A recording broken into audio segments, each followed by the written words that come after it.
Hey folks, CA Rachana Ranade here and I welcome you all to a very interesting video. Oh, the first video of fundamental analysis in the year 2024.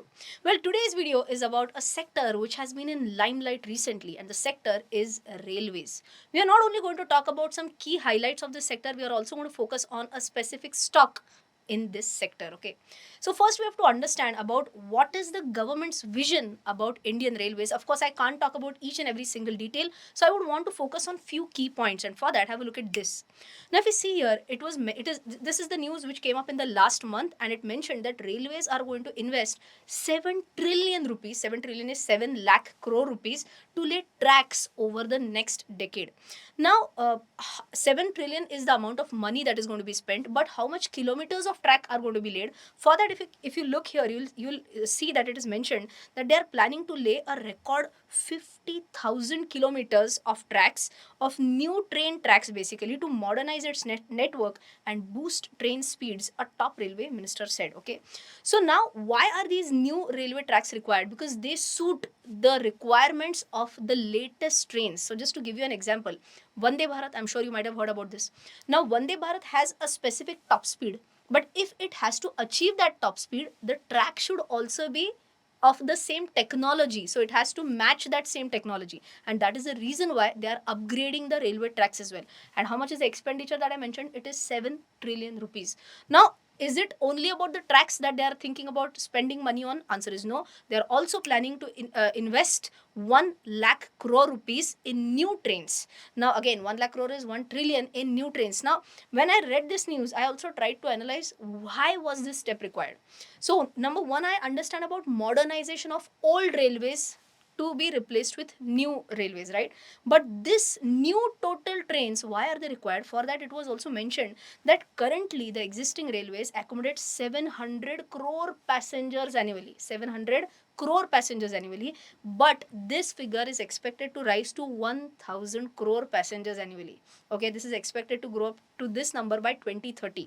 Now if the additional passengers were to be accommodated, of course you will require new railways, and that is the reason why this expenditure is going to be required. Now you can imagine, okay, so much money is required, but does government also provide for such expenditures? And answer is obviously yes. But where do they provide for this? That is provided in the government's budget. Okay, I'm sure you might have read in the previous budget, that is 2022-23, where it was mentioned that Indian Railway is set to undergo an unprecedented modernization and expansion in FY 23-24, and for that the union budget announced the railways will receive a capital outlay of 2,41,000 crores. I've rounded out the figure, 2,41,000 crores. But wait, now you might be like, okay, 2,41,000 crores for what? For the tracks, or for the trains, or for what? But for that, if you have a look at this, it is mentioned that they are wanting to invest this money for what? Number one, laying of new tracks, the conversion of narrow gauge to broad gauge, doubling of new lines, construction of bridges, construction of tunnels, and of course the new trains as well, right? So all this money is going to be required for multiple reasons. But how much was that money? 2.41 lakh crores. Now everyone will be like, acha, government on paper, amazing work. Have they actually utilized this money or not? What do you feel? So answer is yes, they have, and to a great extent. For that, have a look at this. Now if you see here, it is mentioned that government has already utilized 70% of 2.4 lakh crores budget. I think that is a pretty good number, right? But now that you have understood, okay, 2.4 lakh crore was also a good enough number, 70% of that was utilized, fair enough. But do you feel that whatever are their total plans, is the existing budget which has been allocated to railways, is that enough or not? So for that, we need to understand how can railway finance its expenditure. Is it, are they only going to have have a look at the budget कि एक बार budget से पैसा है तो खर्च करेंगे? That is not the only thing that they can wait for, right? They have to have multiple other ways to gather money so that they can spend on railways. From where can they get this money? And for that, have a look at this. Now if you see here, of course budgetary support from central government, that is the Ministry of Finance, is a must. But of course they are also going to have their internal resources. How? Whenever passengers buy railway tickets, they are going to get revenue. Whenever any goods are transported from place A to place B, freight is going to be generated, that is going to be their revenue. So all this, they can also lease the railways, that is all railway land basically, that is going to be their revenue. So this could be the second source. And third, if still there is a shortfall, then where can they get this shortfall from? Where can they get this from? That can be through financing. So you can imagine they ask some NBFC, some financial institution, that please help us to borrow XYZ rupees, some rupees. Okay. Now you can imagine Indian Railways is asking some NBFC. And what about this NBFC? Can you guess the name of that stock? If yes, immediately let me know in the comment section below. I'm going to disclose the name of the stock in the immediate next section of the video. Well, I hope you did pause the video. You did mention your answer in the comment section below. Anyways, if you have paused the video, you can also consider smashing the like button so that the YouTube algorithm also understands that you are loving this video. Well, the name of the stock is IRFC. This company was incorporated in the best year 1986. That's when I was born. Okay, that is this company, and IRFC basically borrows funds from the financial markets to acquire or create assets that are then leased to the Indian Railways. So basically, they are the funding arm for mobilizing funds from domestic and overseas capital market. And I'm sure you might be like, what happened in the last 30 seconds? So for that, I'm going to draw a very simple drawing and you will understand exactly what does IRFC do. And for that, have a look at this. Well, now you can imagine here we have Indian Railways. Okay. Now, Indian Railways needs funds. Okay. If you remember, I told you there will be some shortfall, that they'll get money from the budget, they'll have internal accruals, but still they might need some more money. So Indian Railways, whatever money they require, they are going to ask whom? They are going to ask IRFC to raise the money. They are going to request to raise money. Okay.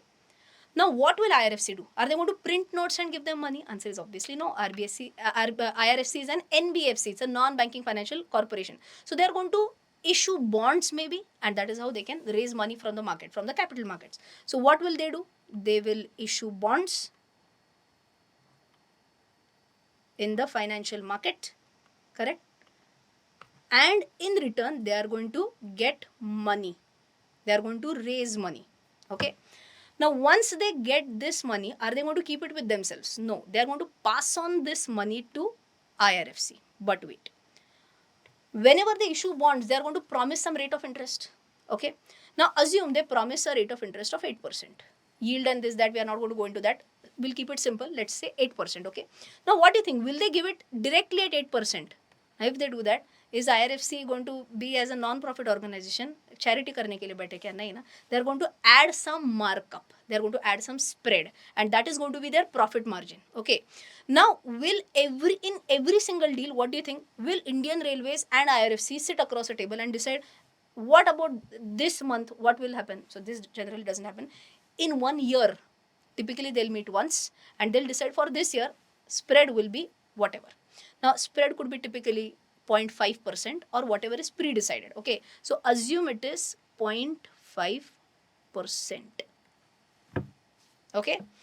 Now, if this is also decided, can I say one biggest advantage that IRFC has is that there is no interest rate risk. There is no foreign exchange fluctuation risk or whatever if they are borrowing from capital markets abroad. So, I think IRFC is very well placed here. Number one. And number two, whom are they lending to? They are lending to Indian Railways as good as they are lending to the government. And that is the reason why chances of bad debts are almost zero. What are bad debts? NPAs. NPAs chance will almost be zero. So I think they are well placed. They'll be like, seriously, for 0.5% are they going to do all these things? For that, you have to also understand what is their total asset under management. Now, if you see here, from financial year 18 to financial year 23, their assets under management have continuously risen, and the latest one is 4.66 lakh crore. Now let's go ahead with the management commentary part. I'm of course not going to cover the entire commentary, but one or two key points which mention that IRFC has entered into an MOU with RITES and IFCL for a strategic collaboration. But what is it about? For that, have a look at this. Now, if you see here, this mentions that they have signed this MOU on co-financing railway infrastructure projects. Now, what is happening right now? Government is pushing for development of multimodal logistic parks, and they are also pushing programs such as Sagarmala for promoting port-led development. Now, instead of reading all these things, first let's understand about what is a multimodal logistic park. Now you can imagine a place where let's take an example of a port. Simple example. Okay. Now you can imagine a ship is parked at the port. Goods are unloaded from that ship. Now many a times, possibility number one is that the goods which are unloaded, they can be carried through a truck. But what if they have to be carried through a railway? Now you can imagine railway lines will have to be laid in the multimodal park at the port itself. Now, are there cases where there are ports in reality which have railway tracks laid inside the port? And answer is yes. One such example is Adani Port. Okay. Now, if such tracks need to be laid down, or let us say some highway, a good road needs to be developed at such a multimodal park, can I say this company can provide financing for that? And answer is yes. So now it will not be only IRFC, but they can do this as a co-financing with someone like IIFCL. Well, now that you have understood about what does the company do, you have also understood about the latest developments. Let's directly jump to the financials, and then we'll also talk about some technicals on this. Now, if you see, I'm on screener.in, I'll directly jump to the P&L, and if you see here, their sales. Now, sales here will be what? Their interest earned. That has been steadily increasing, and especially if you see last 4 years, so from 13,421 crores, they have jumped TTM to almost 26,000 crores. So from 13,000 crores in March 2020 to 26,000 crores in 2024. Of course, not that's the TTM data, of course, but still that's like a jump of 2x, doubling the revenue in almost 4 years. So looks very good, right? Now, if you also have a look at the net profit has been growing nicely, but over the last 2 3, so of course this is the TTM number, but if I'm talking about March 22 23 also, it has been stabilizing around the 6,000 crores mark. If you see here, compounded sales growth 3 years 21%, 5 years also 21%, TTM at 15%. Compounded profit growth last, so if you see here, TTM is minus 6%, but 3 years, 5 years is decent enough at plus 25%. Return on equity is also pretty good. Now, if you see here about the shareholding pattern, you'll see here promoters, of course, has to be the government of India. It is one of the mini Ratna company, and that is the reason why the shareholding is through President of India, acting through what? MOR. MOR is the Ministry of Railways, right? So if you see here, they are holding 86%. That's a huge number. So all in all, financials are above average is what I can say. The only point of concern which I feel is because of the recent rally in the stock PE is at 21.74, and whereas other good companies fundamentally also, something like PFC and REC stand at only 7 ka PE and 8 ka PE. Now with this basic financial, now let's jump to the technical analysis, and here you can see that the stock was in a range bound zone for quite a long time, broke outside this range, again went sideways, and from here it actually saw a sharp rally, again consolidated, and has also seen quite a decent rally. This is like 11 December ka week and has sharply rallied again. Now if I were to just quickly draw, not very exactly, not very precisely, but just a fast trend line, here you will see this is clearly an example of an up flag, right? I know it's not very precise, very accurate, but I hope you will be able to visualize this. Now if I were to clone this based on up flag, if I were to place this even at the lower end of the flag, you will understand that yes, this is the scenario. I hope you know how to understand what the up flag pattern is, how to calculate targets based on up flag. All this is what I've taught in my technical analysis course as well. So you can have a look at this as well. Currently, we are running a coupon code called as Happy New Year. If you want to enroll for this course, don't forget to use this coupon code. Well, I hope you enjoyed this video wherein we focused on some updates regarding Indian railway sector as well as one stock which is IRFC. If you want me to discuss any specific stock, don't forget to let me know about that stock in the comment section below. If you loved this one, don't forget to share this video with your friends as well. I hope you enjoyed this one. Till then, take care. Jai Hind and bye-bye.